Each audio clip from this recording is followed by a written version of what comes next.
5 minuto lamang ang ibinibigay ng bagong hepe ng Philippine National Police na si General Nicolas Torre III sa mga pulis para rumesponde tuwing may tawag sa hotline 911. Nabigyan tayo ng pahintulot para i-simulate ang police response. Tignan natin kung makakaresponde agad ang mga pulis kapag tumawag tayo sa 911 dito sa Maguinoy Street. So ang tatawag ay si Warren Runas, piloto natin.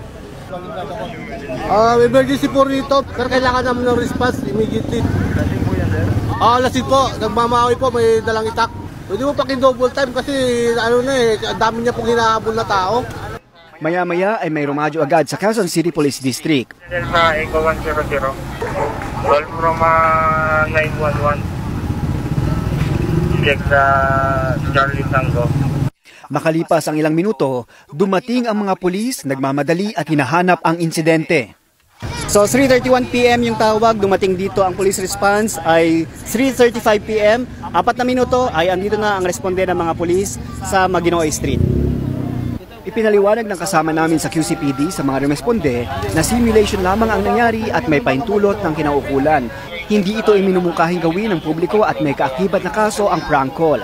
Dati nang ipinatutupad ng QCPD ang 3-minute response time ng unang pamunuan nito ni Torre. Meron tayong fixed visibility points, nandun yung mga mobile patrol at saka yung tactical motorized riding unit natin, riders unit na naka-embed na yon, nandun na yon sa police station at sinuportahan pa natin ng district anti-crime riders natin. Samantala, inanunsyo ni Torre na i-deactivate na ang ilang police boxes at outposts at community precincts kasabay ng atas na dapat nasa kalye at rumuronda ang mga pulis. Kaya hindi na umano kailangang sumadya ng tao sa tanggapan ng pulisya kapag may sumbong, sa halip, ang pulis ang unang pupunta sa lugar ng insidente. Huwag nyo nang hanapin ang mga pulis sa presinto sapagkat kami ay sa inyo ng mga telepono. Dahil 911, darating kami sa loob ng 5 minuto. Yan ang aming pact sa inyo, yan ang aming pangako. Gagawin namin yan. Samantala, ibinaba na ni Torre sa 8 oras kada araw ang duty ng mga pulis mula sa dating 12 oras o 72 oras kada linggo. Bagamat may jurisdiction pa rin ang mga commander na tansyahin ang pangailangan sa kanilang nasasakupan. Tao rin ang mga yan, hindi makina yan. At ayoko makakita ng pulis na tulog. Sobra-sobra naman sa ating mga kababayan na nagtatrabaho ng according to labor rules na 40 hours per week. So, 40 hours naman per week eh. Sa panayam sa spot report sa DZMM, sinabi ng National Police Commission na makikipagpulong sila kay Torre para pag-usapan ang diskarte sa deployment tulad ng pangailangan na mag-recruit ng mas marami pang pulis para mapunuan ang mga shift. Hanggat maaari, we maintain 8 hours sa lugar na kaya.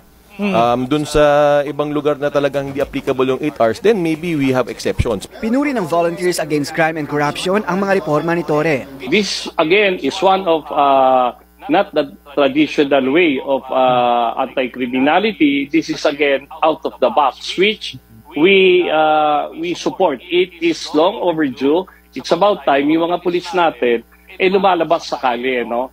Police visibility as one form ng anti-criminality. Bilin pa ni Torre sa mga pulis na galangin ang human rights tuwing may aarestuhin. Aniya, hindi ko konsintihin ang walang habas na pagpatay sa mga sospek. Michael Delizo, ABS-CBN News.